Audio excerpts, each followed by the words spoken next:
Hello again, everybody. Welcome to the Backbone Podcast, where common sense still makes sense in a world that is sick and only getting sicker, and a lot of crazy things are going around. This new year still, we're only, 6 weeks into it, and we already have kidnappings and bombings and these tremendous things that are happening in Italy. I don't know if you saw that heat-like moment in Puglia, where these fucking guys robbed an armored truck on a highway. They blew it up. I mean, the footage is incredible. I'm going to get back to that this week, but today we're going to put a bow on the 2025 season, and it was, I have to say, it ended in a very dull, boring, awful note. You know, I've been watching the first Super Bowl I ever saw. The first Super Bowl I kind of remember is the 1980 Super Bowl. It was the Oakland Raiders at the time, against the Philadelphia Eagles. The Raiders were the first wild card team to win the Super Bowl ever, when wild card teams basically had no shot at winning the Super Bowl back then. And that was 46 years ago. So I've seen a lot of Super Bowls. I've seen a lot of blowouts. The NFC for 12, 13 years dominated the Super Bowl. I think the average margin of victory was 32 points. It was crazy. We've seen a lot of lopsided matchups.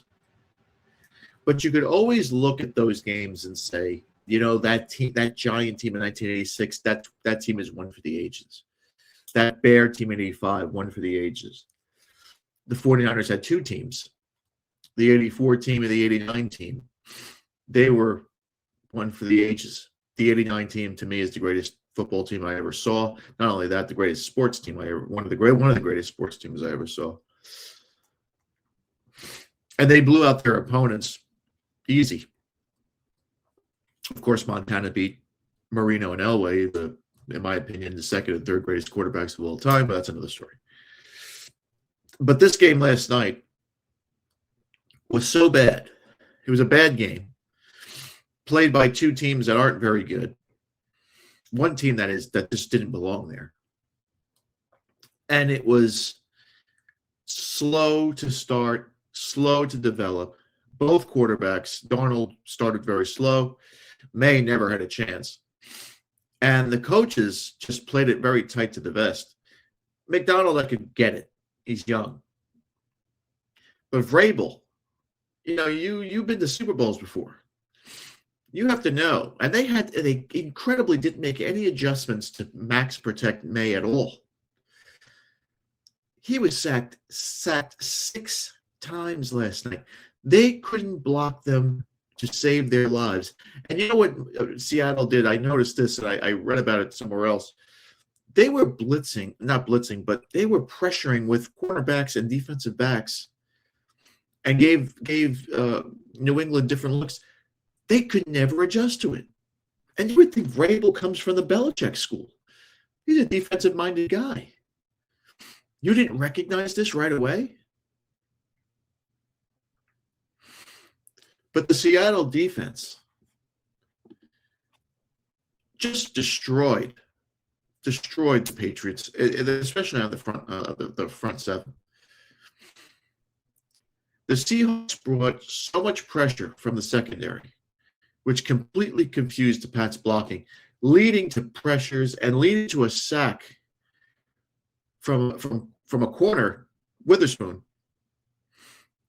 early on in the game. And from there, the Seattle defensive line just dominated the Pats' offensive line. And we talked about this last week. The Patriots had to figure out a way not to allow that to happen, and they couldn't. And Macdonald's defense demolished Maye. He looked like a deer in headlights. Sacked 6 times, picked off 2 times. I think he fumbled 2, so 3 turnovers. Anytime the Pats even veined a pulse, the Seahawks snuffed out the life of them. And Seattle's defense, especially in the secondary, was just they were incredible. the two best units on the field yesterday were the Seattle special teams, the kicker. A lot of people thought the kicker, there was some noise at the kicker, and even the punter should have had some serious MVP considerations. They'll never get a special teams guy. Well, kicker, I should say. The guy had 17 points.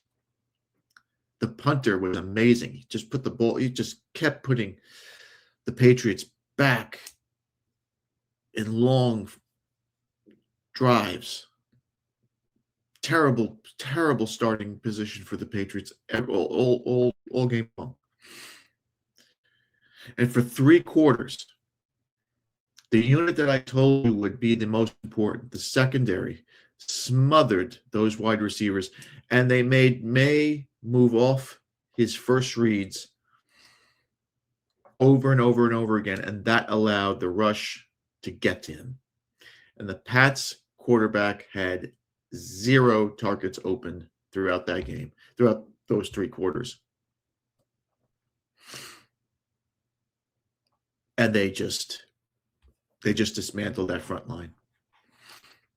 And Maye, of course, he's the quarterback. He's going to get most of the grief in this. I mean, what did you want the guy to do? They were in his face the entire time. Maye picked an awful night to be awful. It's never a good day to be bad in the Super Bowl. But they had he was flustered. And he's a young quarterback. And I think the Patriots got to the Super Bowl 2 years too soon. Maye struggled all night long, reading the defenses. He was clutching and holding the football in ways that just weren't good. He looked so uncomfortable, and the pass rush kept coming at him from every angle. Maye finished 27 of 43 for 295 yards and 2 touchdowns, 2 picks, and a fumble. But those numbers, the 295, the 2 touchdowns, the 27 of 40, those are all cosmetic. Those all happened at the end of the game. I think at 19-0, I think the statistic was that the Seahawks had 297 yards of total offense and the Patriots had 85 or 84. And the disappointment that I had in Seattle was the fact that they could have had a legitimate shot of getting the first Super Bowl shutout. They called off the Dogs after, midway through the third quarter. They kind of played back. They rushed their 4 guys, but they didn't have the smothering in the secondary that they had all game long. But Drake Maye had little to no support at all. Little to no support at all. The rushing offense for the Pats was non-existent, and the offense just sputtered when things mattered. New England punted on all 5 of its non-kneel first half possessions. They generated just 4 first downs in the first half. And the game was within reach. Seattle couldn't do anything. Darnold struggled in the beginning of the game too. Field goal, and you're thinking at 9-0. You're thinking maybe Seattle's in trouble here because sooner or later Maye is going to, or New England, they're going to figure something out. It never happened.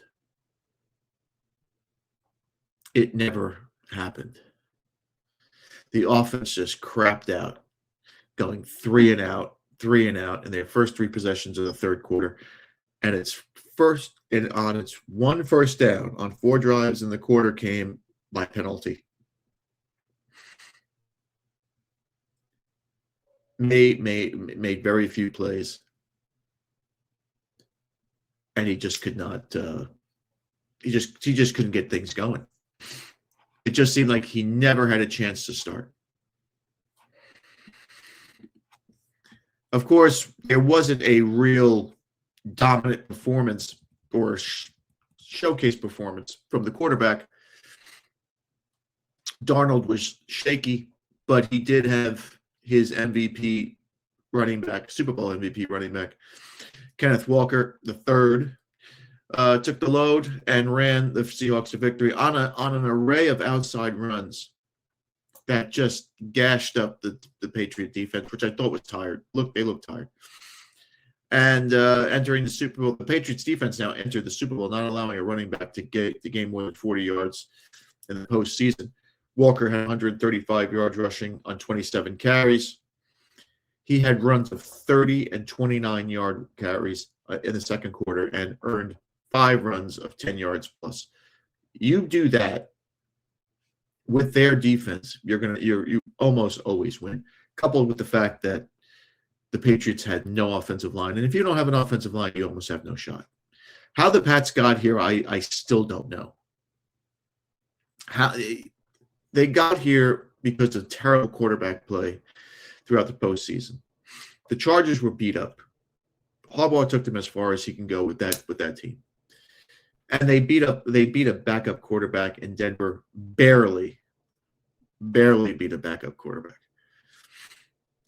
So we should have known that this was happening. But in the beginning of this game, Darnold struggled to move the ball through the air. He missed wide open guys. And he could have blown the game open early. The Seahawks could have been in trouble against this good New England defense. Darnold was not good at all. But their defense and their running game and their special teams saved them. Their special teams was very intricate in this game. And listen, it sounds boring, but defense wins championships. You know something? So do special teams. You got a punter and a kicker that are just putting up field goals and pinning teams back inside their own 10-yard line. That takes a lot of pressure off your offense. A lot. And it bought Darnold time. It bought Darnold time. And as we say, Seattle win their second Super Bowl, 29-13 over the Pats. The young coach is the toast of the town now. He's already lost his offensive coordinator, which this team isn't about offense anyway. They are going to be a team that I'm not saying that they're going to repeat next year. I don't think they're that good. Their defense is incredible, and their coach coaches the right way.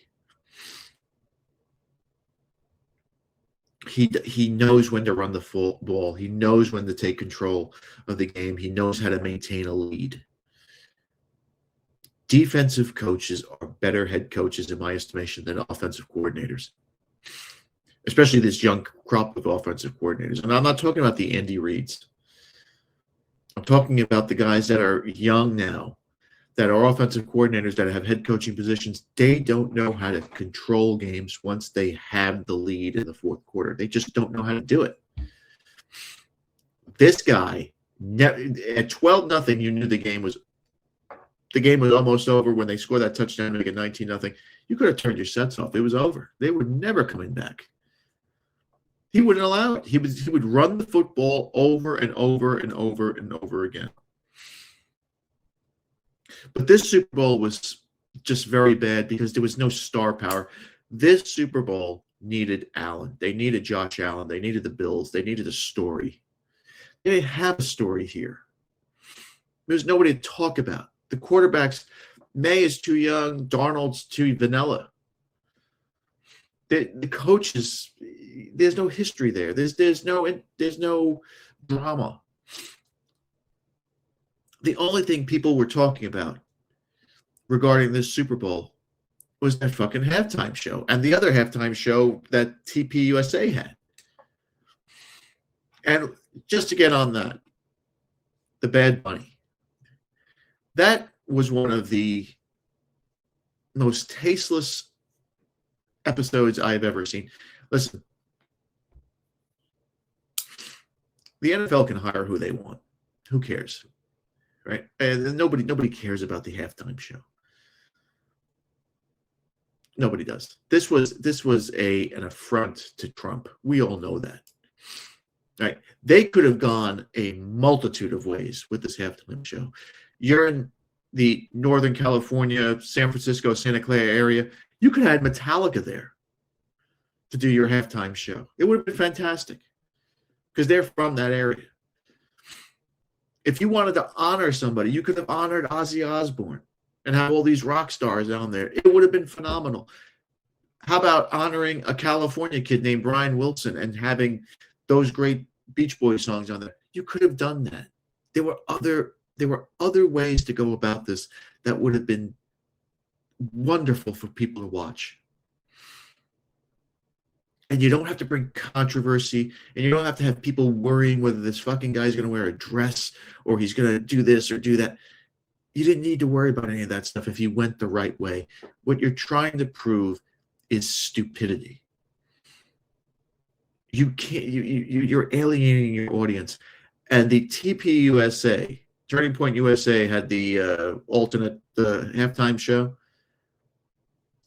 You don't really know the numbers yet. They will come out, and the NFL will distort the numbers as they always do, probably by Thursday.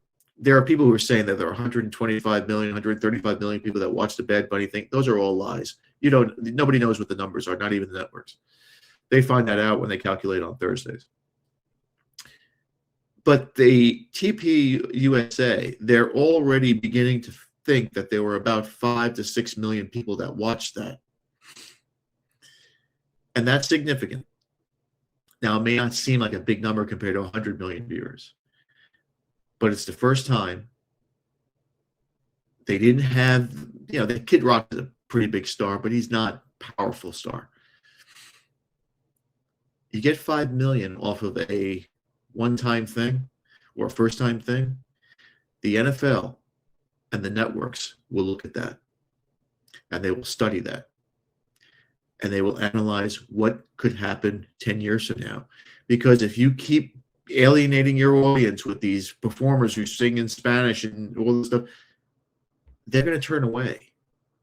And today it's 5 million. 10 years from now, it could be 50 million. And the NFL doesn't want that.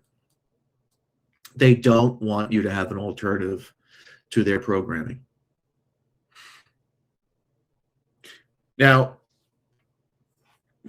we're going to show you some of the Bad Bunny stuff. I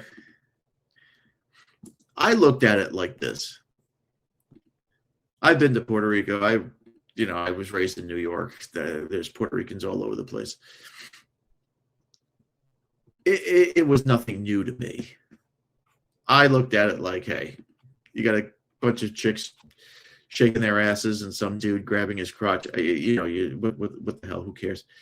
But the whole thing with the sugar cane and the bodegas and these guys serving, ices and shit like that.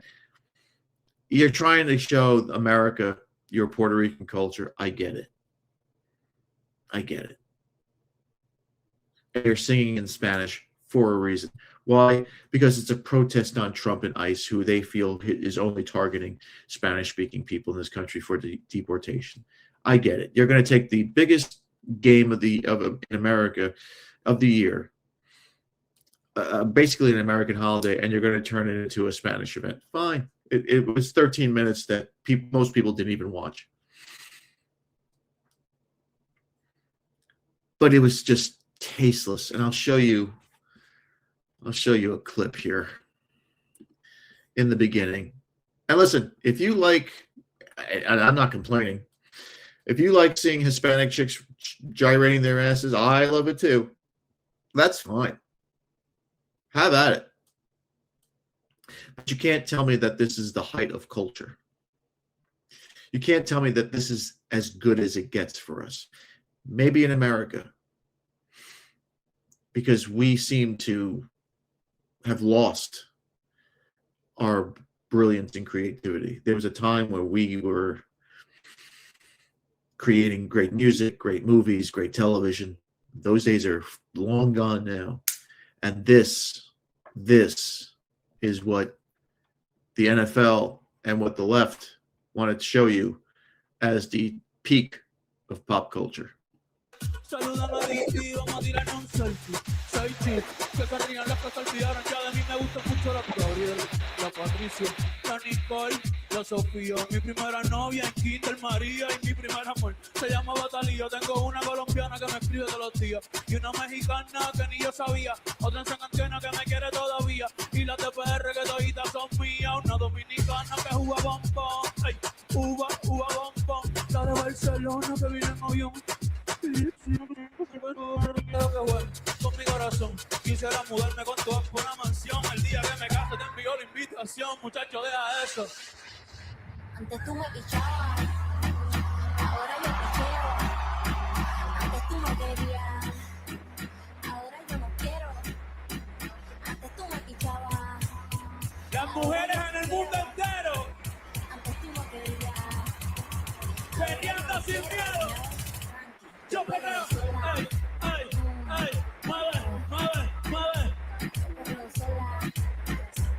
Ok, ay. Maybe anda fugado y yo quiero. So you see a guy there grabbing his crotch. You see a bunch of Hispanic chicks gyrating and shaking their asses. And again, hey man, if you like that, more power to you. I had no problem looking at chicks shaking their asses. But is this it? Is this the best we can do? I mean, are we down to? Have we sunk this low? Conversely, on the other side of the ocean, at the Winter Olympics, you had the opening ceremonies in Milan. And I am not going to sit here and tell you and compare this stuff to Italian culture. There is nothing that compares to Italian culture. I know people are going to say, oh, yeah, fuck you, blah, blah, blah. There is nothing that compares to it. And what we saw at the Milan Olympics, the opening ceremonies, was a small part of the Milanese Lombard culture, not even full Italian culture, but that of the culture of Milan, the architecture, the art, the fashion, the style, the swagger, the music. There was a huge difference.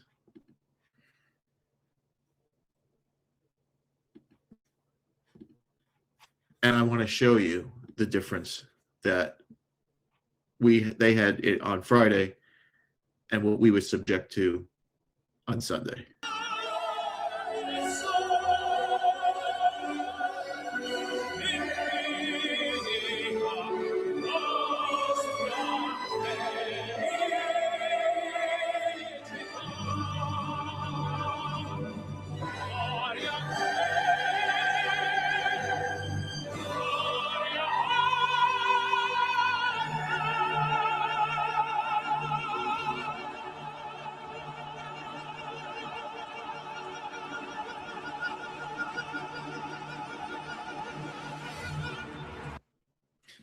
You know, when the Guineas do something, they do it better than everybody else. I just, it may sound biased or whatever. You can think whatever you want. That is night and day compared to what we were subject to yet last night. Now, again, this is the opening ceremonies. This is like 3 hours. It's been coordinated for years now. But that's taste. It's class. It's culture, it's history. What you saw last night was utter garbage. It was trash. It was just trashy. And you got a fucking guy, you know, he's got a jeweler selling fake jewelry because that's the whole thing. They sell jewelry that's pretty much fake. And he's got a guy selling ices. And he's got chicks just sitting around playing cards and, you know, and then he's got a bunch of girls wiggling their asses on the football field while he's standing on top of some fucking some house or barn, you know, holding his dick. I mean, what is that? Who wants to see that shit? And then you look at this, and this is the peak. That's the zenith of what Western civilization is. And the French are all up in arms because the shit that they embarrassed themselves at the Summer Olympics a couple of years ago with that garbage that they humiliated themselves. And France is right behind Italy when it comes to taste and culture and dignity, or at least they used to be. That's the one thing you'll never take away from Italy. They will never ever sacrifice their traditions for wokeness. It will never happen. France will do it. Spain sold out a long time ago. The English forget about America. We have no taste at all. But those people over there, they will never give up on their traditions for wokeness. Ever. It will not happen. Now, of course, the Orange Messiah had to get involved here. He gave his critique, if you will, of the halftime show. This is from Donald J. Trump. Quote, the Super Bowl halftime show was absolutely terrible, one of the worst ever, all in caps. It makes no sense. It's an affront to the greatness of America. It doesn't represent our standards of success, creativity, or excellence. Nobody understands a word this guy is saying. And the dancing is disgusting, especially for young children that are watching from throughout the USA and all over the world. Nobody around the world is watching the Super Bowl. Nobody cares. This show, in quotes, is just a, quote, slap in the face to our country, which is setting new standards and records every single day, including the best stock market. Of course, he's going to mention the stock market, including the best stock market and 401k in history. There is nothing inspirational about this mess of a halftime show, and watch. It will get great reviews from fake news media because they haven't got a clue of what is going on in the real world, all in caps. And by the way, the NFL should immediately replace its ridiculous new kickoff rule. In caps, make America great again, President Donald J. Trump. There you have it. We had a terrible Super Bowl. We had a tasteless halftime show. We need to learn from our granddads in Europe, especially the Guineas. We need to learn more from the Italians on how to do things. It doesn't pay to have chicks shaking their asses. Nobody cares. Nobody's going to remember that. It's going to here and there, and it'll be gone. People will remember the opening ceremonies and probably the closing ceremonies in Milan for years, and they'll try to copy it. But c'est la vie. And there's my 2 cents. Thanks again for watching. Please like, subscribe, comment, and share. Remember, my friend, Satan is always busy. You saw it on TV. Be a man and have a backbone, because masculinity and common sense are worth standing up for. And just remember, if it ends in an ism, it's a mental disorder. We'll see you later.